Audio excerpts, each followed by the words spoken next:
Marketing success stories. Where did everyone go? Fast forward to the middle of 2006. Presently I still am, so it's lucky that I was one of the people on that list that did make it. But what came to the others? Well, let me tell you now that out of the 30 or so people that I'd met in the first 9 months of my online marketing, only 2 of us have made it to the stage where we are happy with what we have done, and succeeded in doing what we set out to do. Only 2 out of the 30 people on that list went from fully green, knowing nothing at all, to exactly where we wanted to be. Note that I am only counting the people I met within the first 9 months that were not before the successes they wanted to be when I met them. So what came? Where did the other 28 people go?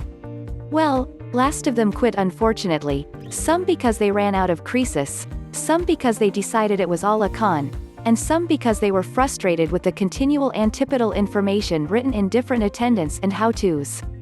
I allow that as really unfortunate, because success is clearly possible.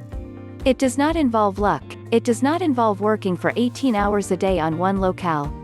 All it depends on is the person's gameness to move forward, and the quality of the information they've showing them how to do so.